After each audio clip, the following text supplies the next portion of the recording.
أعوذ بالله من الشيطان الرجيم بسم الله الرحمن الرحيم بني إسرائيل سورة پنځه شپیتم آیات. الله تعالی شیطان ته فرمای ان بیشکا عبادی بندگان زما.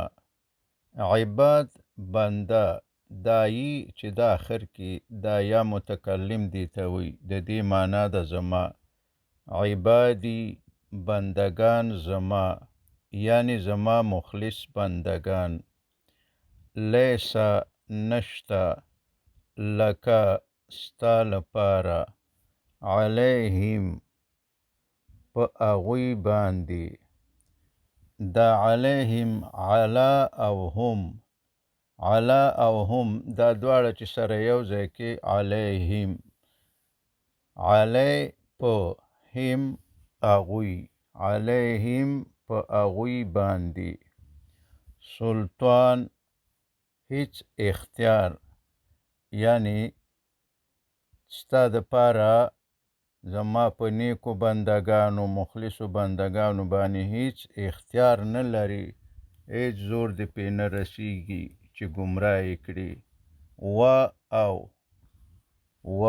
او اوس نبی صلی الله علیه وسلم ته فرمایي الله تعالی کفا کافی دی، بس دی، بربک رب ستا وکیله ساتونکی، یعنی چې خپل نیک بندگان د شیطان د شر نه وساتي.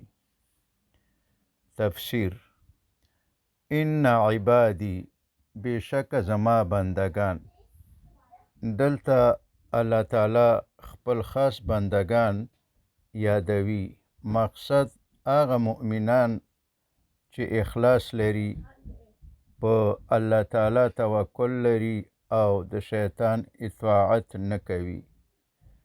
لیس لک علیهم سلطان، ته په هغوی هیڅ واک او تسلط نه لري.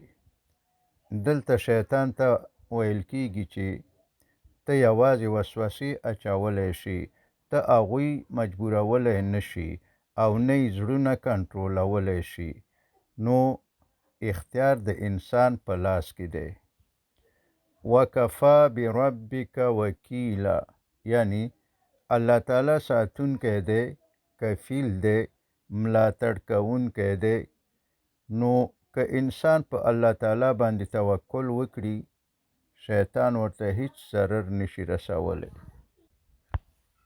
اوس فرمای ربکم رب ستاسو، رب رب، کوم ستاسو، ربکم رب ستاسو، الذی آغا دی، یزجی چې چلوي، چې روانوي، لکم ستاسو د پاره، الفلکا کشتۍ، بیړۍ، فی البحر په بحر کې، لتبتغوا د دې د پاره چې ولټوئ تاسې، لی د دې د پاره، تبتغوا چې ولټوئ تاسو، من فضله د هغه جل جلاله فضل، رزق، فضل یعنی رزق، من د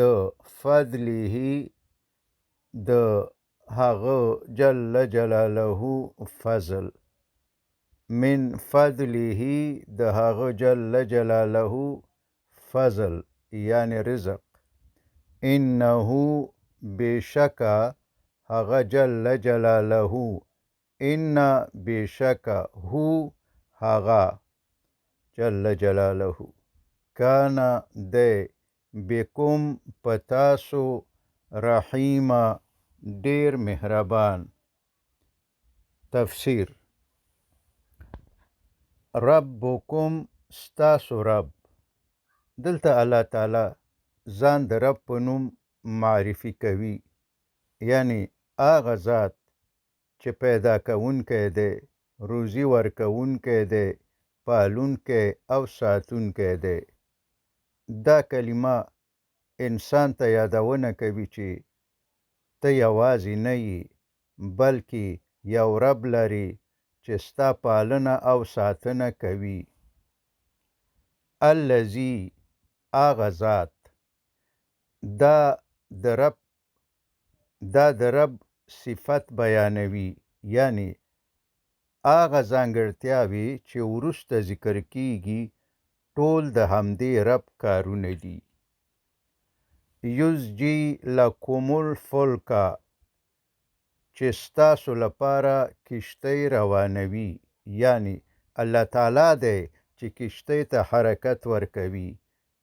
بادونه، اوبه او قوانین د هغه جل جلاله د حکم لاندې دي. انسان یوازې وسیله کاروي، اصل چلوونکی الله تعالی دی. فی البحر، په بحر کې. بحر ډیر ژور او خطرناک دی. که الله وغواړي آرام به وي، او که الله تعالی وغواړي طوفاني کیږي. نو په داسې ځای کې د کشتۍ روانېدل د الله تعالی لوی قدرت ښیي. لتبتغوا من فضله، تر څو تاسو د هغه جل جلاله فضل یعنی رزق ولټوئ.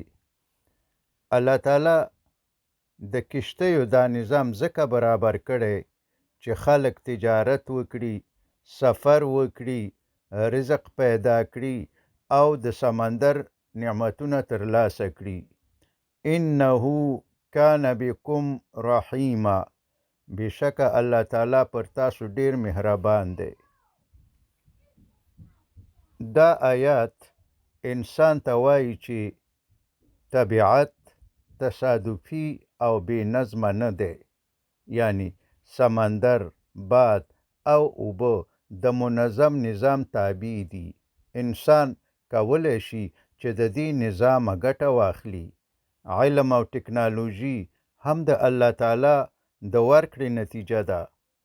رزق یوازې په ځمکه کې نه، بلکې په سمندر کې هم شته، او د طبیعت د قوانینو تر شا د الله تعالی رحمت او حکمت پروت دی.